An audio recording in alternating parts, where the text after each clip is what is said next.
ছেলে মেয়ে আহাল পরিবার সব কিছু যদি চলে যায় তার কিছু হারায়নি, সব ঠিকই আছে। সিদক হাদিসিন, কথার সত্যতা, যার মধ্যে কথার সত্যতা রয়েছে। ওয়া ইফাতুন ফি তামাতিন, যার হালাল রুজি। হিফজু আমানাতিন, যে আমানতের হেফাজত করে। আমানতের হেফাজত যারা করে, যারা কথা রক্ষা করে, যাদের বৈধ রুজি খেয়ে ভক্ষণ করে এবং যারা নিজের চরিত্রকে উত্তম চরিত্র গঠন করতে পেরেছে, তাদের দুনিয়াতে কিছুই থাক আর না থাক, সে দুনিয়াতেও কামিয়াব, আখিরাতেও কামিয়াব। দুনিয়াতে তার সব কিছু হারিয়ে গেলেও ওর কিছুই হারায়নি। অতএব সম্মানিত দিনী ভাই, আমরা নামাজি, আমরা মুসল্লি, আমরা হাজি, আমরা মৌলবি, আমরা বক্তা, আমরা নিজেকে যতই বড় মনে করি না কেন, আমাদের চরিত্র যদি মুসলমানদের মতন চরিত্র না হয়, আমার চরিত্রের সঙ্গে রাসূলের চরিত্র যদি মিল না খায়, আপনি জান্নাতে যেতে পারবেন না, জান্নাতে যেতে পারবেন না। আল্লাহ রাসূল সাল্লাল্লাহু আলাইহি সাল্লাম একটা হাদিসের মধ্যে বলছেন, ইন্নাল মুমিনা লা ইদরিকু বিহুসনি খালাকাতিন দারাজাতিস সায়িমি ওয়াল কায়েমি। হাদিস আয়েশা রাদিয়াল্লাহু তাআলা আনহা থেকে বর্ণিত আছে। রাসূল পাক সাল্লাল্লাহু আলাইহি সাল্লাম বলেন, একজন মানুষ উত্তম চরিত্রের কারণে, একজন মানুষ দিনভর রোজা রাখে, রাত্রি বেলাতে তাহাজ্জুদ করে, দিনবেলা রোজা, রাত্রে তাহাজ্জুদ, ওই মর্যাদাতে, ওই সম পরিমাণে পৌঁছে যায় ওই লোকটা যে নিজের চরিত্রকে উত্তম করে নেয়, নিজের চরিত্রকে ভালো করে নেয়। যে রোজা রাখনেওয়ালা, তাহাজ্জুদ পড়নেওয়ালার সমমান, সমপরিমাণ সে নেকি পায়, তার বরাবর তার সেখানে সে পৌঁছে যায়।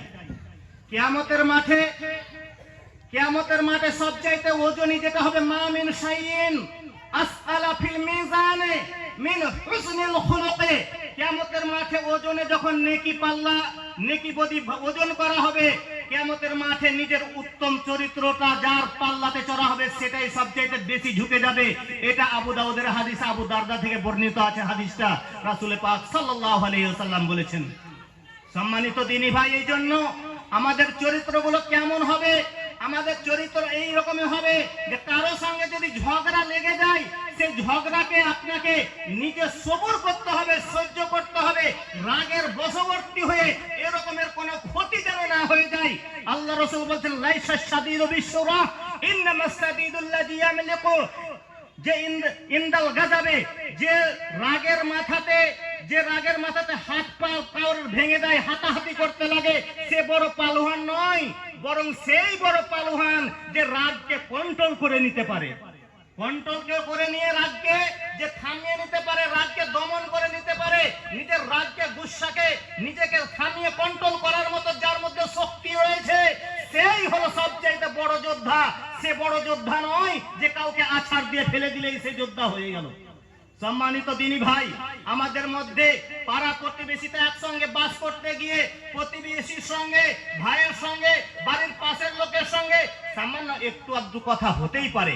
তাই বলে কি তার সঙ্গে বছরের পর বছর, মাসের পর মাস, যুগের পর যুগ তার সঙ্গে কথা বলা বন্ধ করে দেওয়া, তার সঙ্গে হিংসা রাখা, তার সঙ্গে চলাচল বন্ধ করে দেওয়া? হাদিস শরীফের মধ্যে এসেছে, যে লোক মুসলমান ভাইয়ের সঙ্গে ঝগড়া করে 3 দিন যদি কথা না বলে আর 3 দিনের মধ্যে যদি মৃত্যুবরণ হয়ে যায়, সে জাহান্নামে যাবে। নাউযুবিল্লাহ, সুবহানাল্লাহ। আজকে আমাদের মধ্যে কত শত মানুষ আছে, নিজেদের মধ্যে সামান্য ঝগড়া নিয়ে আমরা রাগ পুষে রাখি, বছরের পর বছর ধরে সেই রাগকে আমরা মাফ করতে পারি না। আল্লাহ রাসূল সাল্লাল্লাহু আলাইহি সাল্লামের এটা চরিত্র নয়। আল্লাহর নবী বলছেন, মানুষের চরিত্র যদি উত্তম হয়ে যায়, সবচাইতে যেমন ইসলামের বুনিয়াদ হলো 5টা, ইসলামের বুনিয়াদ হলো 5টা। বুনিয়াদ কথাটা বুঝেন ভালো করে, বুনিয়াদ কাকে বলে? মেঝে পর্যন্ত আপনি চারিদিক থেকে 4 কোণাতে কলম দিয়ে, দেওয়াল দিয়ে ঘিরে নিলেন, মাটি ভর্তি করে দিলেন, ওকে বলে বুনিয়াদ। আপনি বলতে পারেন না যে এটা একটা পূর্ণ একটা বাড়ি তৈরি হয়ে গেল, বা এটা একটা পুরো মসজিদ তৈরি হয়ে গেছে, বা এটা একটা স্কুল তৈরি হয়ে গেছে। একে বলে বুনিয়াদ। বুনিয়াদ ইসলাম আলা খামসিন, ইসলামের বুনিয়াদ মানে ইসলাম এইটুকু, এখানটা বুনিয়াদ পর্যন্ত, মেঝে পর্যন্ত, পুরো ইসলাম নয়। তবে পুরো ইসলাম কোথায়? পুরো ইসলামটা কি জিনিস? আল্লাহর নবী বলছেন পুরো ইসলামটা হলো তার উপরে যখন আপনি চারিদিকে দেওয়াল লাগাবেন, উপরে ছাদ দিবেন, দরওয়াজা জানলা লাগিয়ে দিবেন, তখন বলতে পারবেন যে হ্যাঁ এটা একটা পরিপূর্ণ একটা বাড়ি। তখনই বলা যায় এই রকমের ইসলামের মধ্যে ইসলামের ছাদটা কোথায়, ইসলাম পরিপূর্ণ কোথায়? ইসলামের এগুলা তো ছোট আহকাম। ইসলামের ছাদ হচ্ছে মানুষের চরিত্র। মানুষের মুকাম্মেল যখন চরিত্র হয়ে যাবে, পরিপূর্ণ যখন আখলাক তৈরি হয়ে যাবে, পরিপূর্ণ যখন তার ব্যবহার ভালো হয়ে যাবে, জেনে নেবেন তার মধ্যে পুরো ইসলাম এসে গেছে।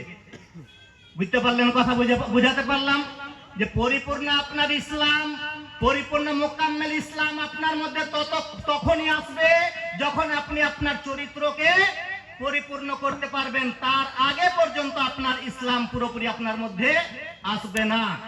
এই জন্য আল্লাহর নবী সাল্লাল্লাহু আলাইহি সাল্লাম তিনটা অপশন বলেছেন, তিনটা রাস্তা বলেছেন, তিনটা অপশন রয়েছে যেটা আপনি করেন আপনার চরিত্রটা ভালো হয়ে যাবে, উত্তম চরিত্র তৈরি হবে। কি কারণে?